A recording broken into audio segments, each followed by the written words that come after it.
I was expected to win, and I did! Hey everyone, it's mekklord again.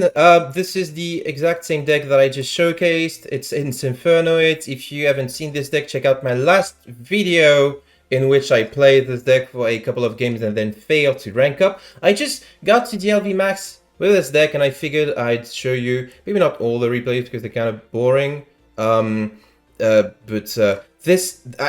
This guy flipped IDP on me. How dare you? IDP should absolutely not be in Duel Links. It's the single most broken card to ever exist. I'm so mad that it does. Anyway, my rank up was against PK, and I figured it was an interesting enough match to showcase. I'm just gonna show you the deck list once again. So it's the exact same deck list as last video. Again, watch the last video. It explains so much.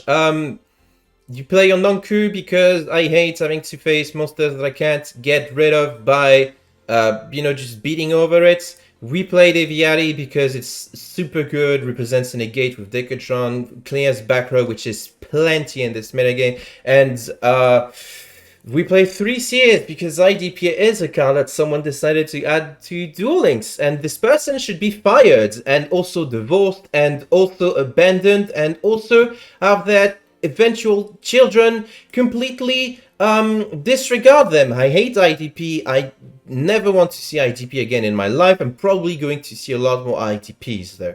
So that's the deck once again. Without further ado, let's just get into the replay because I feel like it's kind of an interesting match with a lot of like micro decisions that actually ended up mattering a lot. So Phantom Knights. Probably one of the most frequent decks you're going to encounter in this KCC. I am going first against this Phantom Knight player, and this ends up mattering a lot. Playing 22 cards against 20. My hand is not ideal. I'm looking at this and I'm like, okay, well, I can't have a double Deviati setup, so I'm gonna simply Decatron, set Void Feast, and flip Void Feast, sending the other Void Feast. Sounds straightforward enough.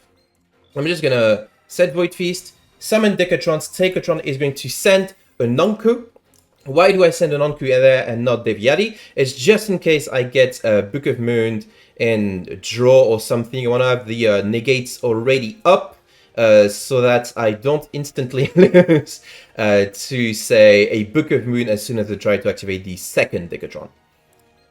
So, a non-Q, first negate you should be setting up if you have the option to send several.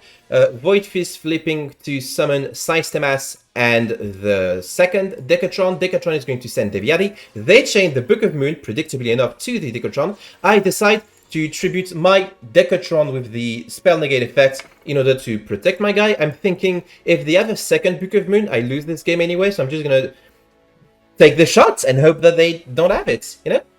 Which they didn't, because they would have changed it otherwise, I feel like. So, they activate the skill. Very bullshit that you can't respond to skills, by the way. But they reveal Ragged Gloves and Stained Reefs, and they send Ragged Gloves back to deck and activate Ancient Cloak in Grave. At this point, I'm like, if they don't have any follow-up, this negate is very important, so I'm going to activate it to negate the Ancient Cloak. Unfortunately, they do have follow-up because they also open the Silent Boots.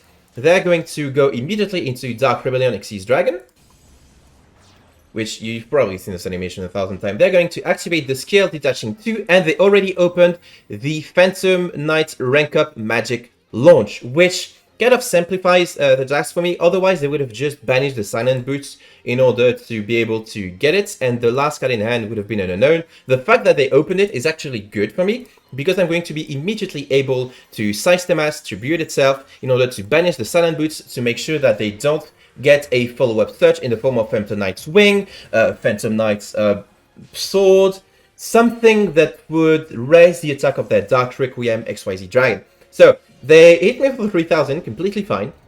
Completely fine. And then it's my turn. I draw the best card in the deck in the form of Void Banishment, and I immediately summon a non-Q. Note that I don't activate the effect because it would have been negated anyway, but a non-Q has this very cool and unique specificity that it does 3000 attacks, so it can perfectly match with Dark Requiem Xyz Dragon. They can both crash, and thanks to the Void Banishment that I ripped off the top, I have guaranteed follow-up.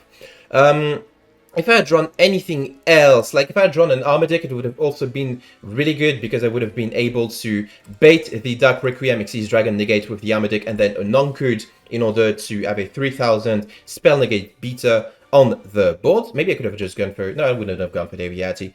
If I had drawn something like a Petrulia, I would have been able to Petrulia, then Onanku in order to have an 1800 attack field banisher. Basically, I had a bunch of really good draws, and I was in a favored winning position because of all the plays that I did. Negating the Book of Moon, negating the Ancient Cloak in order to deny them follow-up, and getting rid of the Silent Boots as soon as they had the opportunity. So I'm just having this big beta on the field that matches with Darkbreak MXC's Dragon and the guaranteed follow-up of World Banishment because I still have a Void Fist in deck. At this point, my opponent recognizes that they have lost this game because there's nothing that can draw or get that would basically allow them to win. So they just concede and I just win. That was a really cool game that I think showcases, one, the limits of Phantom Knights. It's not a deck that is that hard to beat, and I think that as far as tier 1 decks are, this one is pretty contentious. And two, just how flexible Infernoids can be despite having a rather low ceiling. There aren't that many plays the deck can make or intricate ways to come back as opposed to a deck like Salamangreat or Court Talkers, for instance, which I think are overall better decks because they have more options available to them. But Infernoids are still like really good and really present in this metagame because of their ability to steal games from basically nowhere, and this huge aggro-centric strategy that really pays off so as long as you play your cards right. So that's gonna be it for the video. It's a lot of me talking really quickly, but I was really excited to showcase this game. Hope you enjoyed it. And I'll see you guys and gals and non-binary pals next time. Bye!